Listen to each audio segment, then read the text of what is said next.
Saudara Anda menyaksikan Kompas Bisnis bersama saya Putri Oktaviani.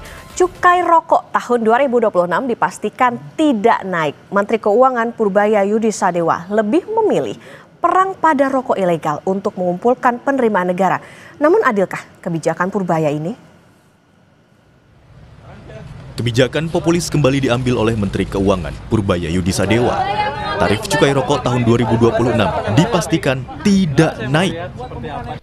Memakai APBN yang disahkan oleh DPR, target penerimaan kepabeanan dan cukai tahun depan ditetapkan Rp336 triliun, naik 8,26% dari Outlook 2025 sebesar Rp310,35 triliun. Apakah saya perlu merubah tarif cukai ya? Tahun 2026, mereka bilang asal nggak dirubah udah cukup, ya udah saya nggak rubah. Tadinya padahal saya mikir mau nurunin, dia minta saya ya udah, dia bilang udah cukup ya udah. Jadi salahin mereka aja sendiri. Salah mereka itu nyesel. Tahu gitu minta turun, untungnya dia minta konstan aja ya udah kita nggak naikin. Jadi tahun 2006 tarif cukai tidak kita naikin. Kami pakai data Gabungan Produsen Rokok Putih Indonesia atau Gaprindo. Komponen cukai mencapai 55% sampai 56% dari harga rokok. Pemerintah juga mengenai PPN sebesar 9,9% dan pajak daerah 10%. Jadi, total pemerintah dapat penerimaan sampai 75%. Sisanya, sekitar 25% adalah modal membeli bahan baku, gaji pekerja, investasi, perawatan, dan lainnya. Menteri Keuangan Purbaya bilang, upaya menambah penerimaan cukai tidak perlu dilakukan melalui kenaikan tarif, melainkan bisa dengan menertibkan peredaran rokok ilegal. Kata Menteri Keuangan, peredaran rokok tanpa cukai marak, baik impor ilegal maupun produksi dalam negeri, termasuk penjualan lewat platform dagang daring. Ini kan kita sedang mencoba membersihkan pasar dari barang-barang ilegal. Ada barang ilegal yang dari luar negeri, tapi banyak juga yang dari dalam negeri. Dari produk-produk yang nggak bayar pajak ya, nggak apa ini. Kalau kita bunuh semua, ya matilah mereka. Jadi tujuan saya menjaga, menciptakan lapangan kerja juga menjadi tidak terpenuhi juga. Jadi nanti kita akan buat suatu program khusus. Mungkin Pak ini pernah buat kawasan industri hasil tembakau. Di sana nanti di satu tempat akan ada mesin, gudang, pabrik. Kebijakan Menkyu Purbaya ini melanjutkan ketentuan dalam Peraturan Menteri Keuangan atau PMK nomor 96 tahun 2024 dan PMK nomor 97 tahun 2024 yang tidak menaikkan tarif CHT pada 2025. Namun, pemerintah menetapkan kenaikan harga jual eceran HJE hampir seluruh produk hasil tembakau mulai 1 Januari 2025, rata-rata sekitar 10%.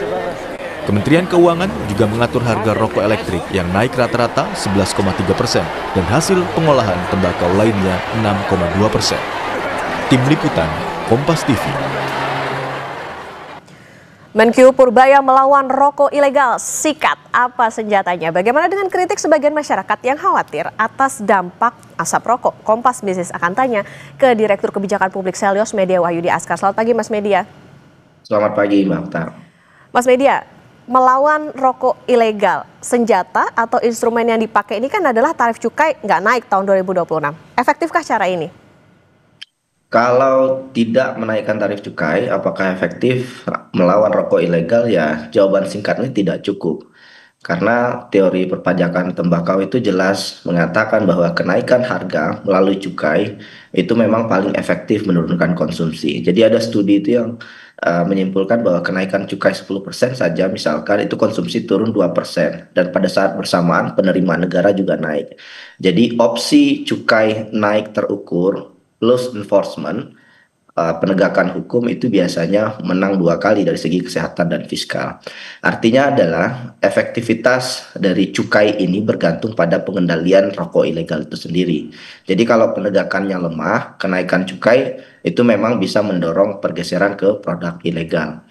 Dan bicara soal kehilangan penerimaan negara ya, karena rokok ilegal ini memang juga besar sekali, mencapai 97 triliun bahkan pada tahun 2024 potensinya. Jadi memang betul sekali bahwa rokok ilegal itu banyak, tetapi kalau kita lihat lebih detail lagi, itu juga tidak ekstrim juga. Jadi itu sekitar 6 sampai 10% ya. Tidak ada angka pasti memang karena memang sulit untuk membuktikannya. Tetapi dengan memutuskan tidak menaikkan cukai itu memang di satu sisi menjadi kabar yang tidak mengenakan bagi uh, sektor kesehatan karena biaya untuk ekses dari rokok ini terus meningkat dari waktu ke waktu.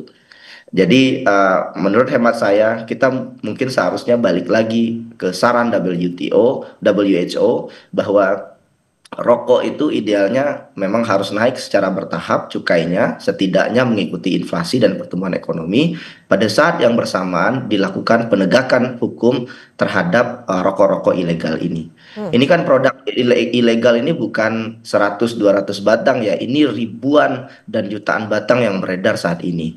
Dan ini bisnis yang saya kira mustahil tidak bisa diidentifikasi oleh aparat hukum. Dan mereka perlu gudang, mereka perlu menyimpan ribuan rokok itu. Ini mustahil tidak memiliki fasilitas besar, apalagi pabrik ya yang memproduksi rokok ilegal ini. Jadi kerjasama dengan aparat itu harus dilakukan. Maka pertanyaannya, Kementerian Keuangan tidak bisa melakukan law enforcement itu sendiri. Itu ada di ruang penegakan hukum. Nah, bagaimana ini dilakukan bersamaan? Ini yang saya kira jadi pertanyaan kunci ke depan untuk kebijakan cukai ini. Kita bisa contoh Filipina ya. Filipina itu pro pajak cukai ya. Jadi mereka menaikkan secara bertahap, pada saat bersamaan enforcement juga jalan. Jadi kenaikan pajak itu juga menekan jumlah perokok yang baru, pada saat bersamaan juga mendapatkan penerimaan negara, dan juga yang paling penting lagi rokok ilegal juga berhasil diberantas di negara seperti Filipina. Jadi poinnya adalah pertama peningkatan cukai memang mau nggak mau harus dilakukan sebab perokok baru itu signifikan sekali. Pada saat bersamaan juga administrasi pajak juga harus kuat untuk menekan konsumsi dari rokok ilegal. Begitu Mbak Utami. Oke, berarti artinya tidak cukup untuk melawan rokok ilegal. Tadi yang dibutuhkan adalah bukan cuma utak-atik soal bagaimana cukainya, tapi juga bagaimana law enforcement dari pemerintah. Berarti gini, Mas Media, artinya kalau tadi dinilai bahwa kenaikan cukai ini jadi penyebab nggak sih rokok pasar gelap? Karena kan ini jadi senjatanya Menkyu bisa dibilang dengan mempertahankan cukai. Artinya ya fokusnya itu tadi berantas rokok di pasar gelap. Ada dokumen illicit tobacco white paper ya, itu jelas menyebut bahwa industri kadang cenderung melebih-lebihkan skala pasar gelap untuk menolak reformasi cukai.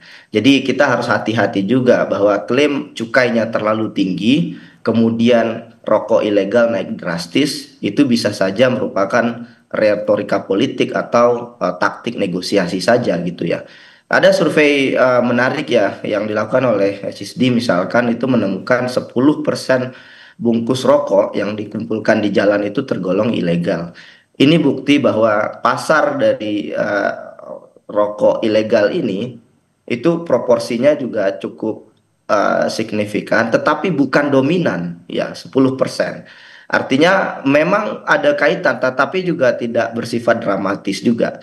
Jadi yang harus dilakukan memang di banyak negara ya, itu sintaks itu harus terus didorong. Jadi kenaikan cukai khususnya untuk rokok misalkan itu bisa dilakukan secara bertahap. Jadi dapat diserap pasar dengan lebih halus tanpa kemudian memberikan guncangan besar pada pelaku usaha di sektor rokok ini.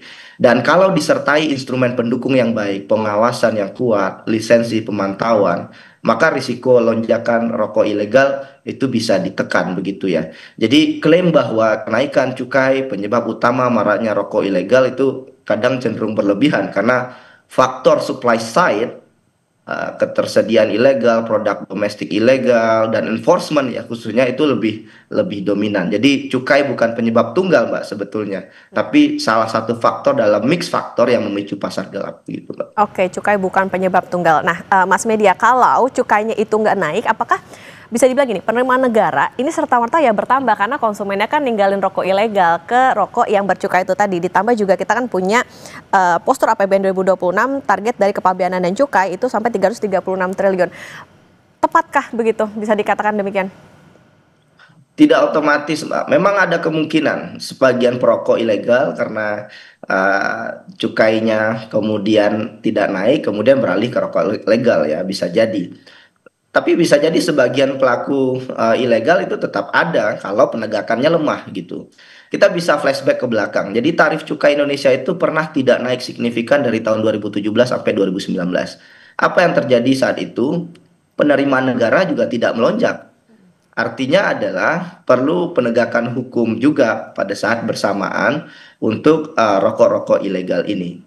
Kalau kita lihat di contoh global ya, banyak negara seperti Inggris, Australia, itu tarifnya tetap tinggi, penerimaan dari cukai rokoknya juga tetap tinggi, karena memang sistem pengawasan dan penegakan hukumnya itu efektif gitu. Jadi lagi-lagi kebijakan tarif cukai itu tidak bisa dilihat tunggal gitu ya. Jadi kalau pemerintah ingin meningkatkan penerimaan sekaligus mengendalikan konsumsi ya, itu pendekatan paling sehat adalah ya kenaikan tarif yang moderat, yang mengikuti inflasi dan disertai oleh penegakan hukum yang tegas gitu ya. Jadi membekukan tarif tanpa memperkuat pengawasan ya akhirnya hanya ilusi penerimaan naik saja, tapi dalam jangka menengah penerimaan juga kita akan tetap stagnan dan risiko publik ya terkait kesehatan itu terus mengalami peningkatan. Oke, ini jadi catatan pemerintah bahwa tidak serta-merta nih kalau cukainya pertahankan, nampaknya yang konsumsi rokok ilegal ini juga jadi menurun dan berpindah ke rokok yang legal begitu, karena tadi yang jadi kebutuhan adalah bagaimana penegakan hukum. Mas Media, nanti kita lanjutkan kembali soal cukai rokok ini dan saudara tetap bersama kami di Kompas Bisnis.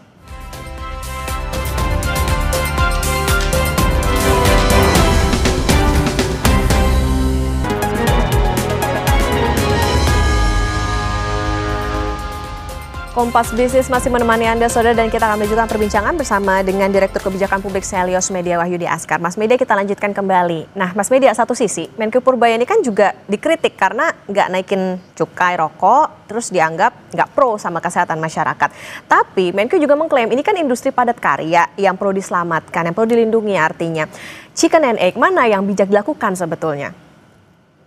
Iya, bicara soal industri padat karya itu betul memang. Tetapi kalau kita lihat soal keberpihakan pemerintah pada petani tembakau khususnya itu sangat minim sekali. Jadi dari 200-an triliun yang didapatkan negara dari cukai rokok ini, yang betul-betul kembali kepada petani tembakau itu sangat kecil sekali. Jadi itu juga jadi salah satu PR. Dan bersamaan juga yang saya ingin sampaikan ya, WHO itu jelas mengatakan bahwa menaikkan cukai itu instrumen kesehatan publik yang paling efektif menurunkan prevalensi rokok. Jadi teori pajak Pigovian itu jelas bahwa barang yang menimbulkan eksternalitas negatif termasuk rokok itu sebaiknya memang dikenai pajak yang lebih tinggi daripada barang yang lain. Sehingga kenaikan pajak itu kemudian bisa digunakan untuk mendanai jaminan kesehatan nasional, menekan konsumsi generasi muda misalkan, termasuk juga kelompok berpendapatan rendah begitu. Jadi intinya dari kacamata kesehatan publik, membekukan cukai rokok, kenaikan cukai rokok itu jadi pilihan kebijakan yang keliru menurut saya. Tapi kita bisa mengambil jalan tengah. Dan ini sesuai dengan evidence data-data sebelumnya ya, bahwa kembali ke jalur kenaikan bertahap itu jauh lebih efektif. Menaikkan cukai secara bertahap dan minimal mengikuti inflasi dan pertumbuhan upah. Dan yang kedua yang paling penting, gunakan tambahan penerimaan dari cukai rokok tadi untuk kembali ke petani tembakau. Bersamaan juga digunakan untuk penguatan layanan berhenti merokok, pendidikan, dan penegakan hukum rokok ilegal.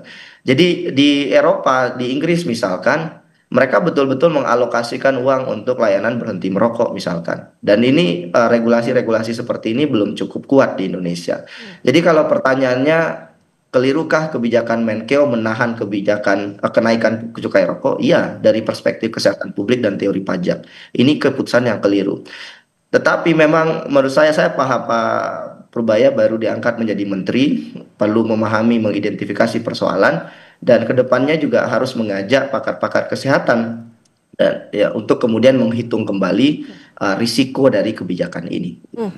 Mas Media, tapi gini, tapi kan bisa dikatakan industri rokok ini ya kita nggak bisa menafikan bahwa ada jutaan orang yang bergantung pada ekosistem dari IHT atau industri hasil tembakau. Nah ini gimana nih supaya bisa win-win nih, jadi pemerintah bisa melindungi dari segi kesehatan, tapi di satu sisi nggak membunuh industrinya itu sendiri. Iya, kembali ke jalur kenaikan secara bertahap, Mbak. Jadi cukai rokok itu memang idealnya itu di negara manapun itu naik terus mengikuti inflasi. Kalau memang cukainya dinaikkan kemudian secara masif tiba-tiba jelas akan memukul petani tembakau, begitu Mbak. Jadi ya ada pemodelan-pemodelan ekonomi yang bisa dilakukan untuk batas-batas mana cukai rokok itu kemudian bisa dinaikkan jumlahnya. Tapi lagi-lagi ya, ini juga tidak hanya persoalan pemodelan ekonomi, juga ini soal negosiasi politik juga antara pemerintah dengan perusahaan rokok. Dan kalau kita lihat lagi perusahaan rokok itu, ini perusahaan rokok besar kan memang yang paling diuntungkan ya kalau seandainya cukai rokok itu tidak naik, karena mereka sekarang terpukul oleh rokok-rokok ilegal. Jadi lagi-lagi saat ini kalau ingin membantu katakanlah gudang garam yang kemudian kemarin mem-PHK banyak karyawan, ya hambat rokok ilegalnya, lakukan penegakan hukum terhadap rokok ilegal sehingga pelaku usaha rokok legal ini juga bisa bertahan, yang kemudian bisa menghasilkan uang juga untuk pajak terhadap negara. Jadi ada banyak sekali Mbak sekarang saya kira pendekatan yang bisa dilakukan, tetapi law enforcement itu sangat sangat sangat penting hari ini. Rokok ilegal itu ada di mana-mana sekarang. Dan itu merugikan tidak hanya pelaku usaha legal ya, tetapi juga petani tembakau itu sendiri. Karena perusahaan rokok ilegal ini banyak yang tidak membayar jaminan kesehatan pegawainya, kemudian tindakan penyuapan, sogok dan lain-lain itu dilakukan di level pemerintah daerah hingga aparat hukum, begitu Mbak. Oke, Mas Media, ini soal tadi bagian kesehatan. Adilkah kalau penyakit akibat rokok ini nggak ditanggung sama BPJS Kesehatan? Saat ini belum ada regulasi yang secara resmi mengeluarkan penyakit akibat rokok itu dari JKN. Jadi belum ada pembatasan seperti itu. Kalau dari etika kesehatan publik dan hukum jelas mengeluarkan penyakit tertentu karena rokok itu risikonya diskriminasi dan jelas melanggar prinsip jaminan sosial.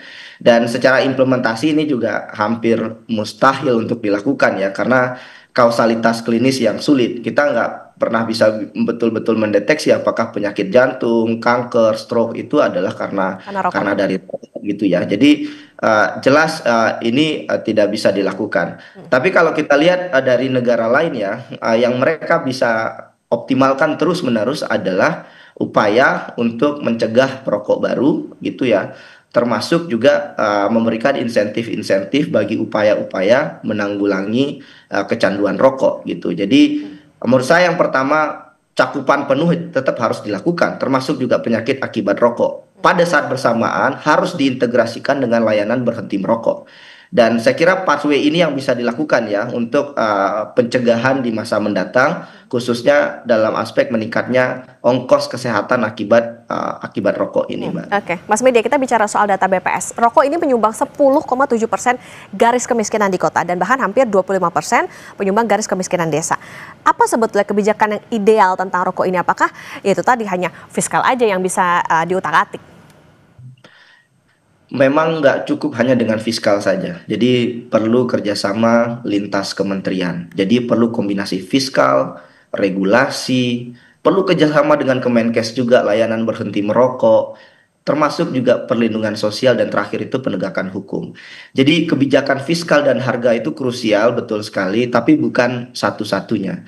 Jadi beban pajak dan cukai itu harus sesuai standar WHO, itu harus dilakukan. Perlu dilakukan penegakan tata niaga, kurangi rokok ilegal, topang efektivitas cukai, termasuk juga regulasi non harga ya. Jadi mulai dari larangan batasan, usia minimum 21 tahun, pembatasan iklan termasuk digital ya, dan kemudian kewajiban ruang berhenti merokok. Dan ini harus dilakukan bersamaan. Persoalan masyarakat kecil yang kemudian masih banyak mengkonsumsi rokok, bahkan lebih banyak daripada konsumsi makanan, itu memang jadi PR yang sangat rumit untuk diselesaikan. Tetapi ada program-program pendampingan pemerintah yang bisa ditautkan. Ada program PKH misalkan. Nah, pendamping PKH bisa terus mendampingi agar keluarga kemudian menggunakan keuangannya dengan bijak untuk untuk keseharian, kebutuhan konsumsi rumah tangga yang lebih produktif, termasuk juga investasi jangka panjang. Memang ini nggak mudah, tetapi ketika dilakukan secara komprehensif, kerjasama lintas lembaga, saya kira ada harapan. Ada harapan kebijakannya itu efektif, adil, kemudian berkelanjutan, tanpa kemudian membebani banyak masyarakat, khususnya negara ya, dalam hal ongkos kesehatan yang terus meningkat dari waktu ke waktu selama beberapa tahun ke depan. Oke, ini bisa jadi catatan untuk Pak Menkyu, terutama soal bagaimana tadi melawan rokok ilegal bukan cuman membatasi atau ya cukainya nggak naik, tapi itu tadi yang paling penting adalah bagaimana law enforcement, kemudian juga bagaimana menghambat rokok ilegal, termasuk juga dibarengi dengan bagaimana regulasi non harga tadi. Jadi ya bisa bisa seimbang begitu, bagaimana kita tetap punya penerimaan negara tapi di satu sisi tetap dari kesehatan juga bisa terjamin dan juga tidak membunuh industri. Terima kasih Direktur Kebijakan Publik Sales Media Wahyudi Askar sudah bersama di Kompas. Sehat selalu Mas Media. Terima kasih.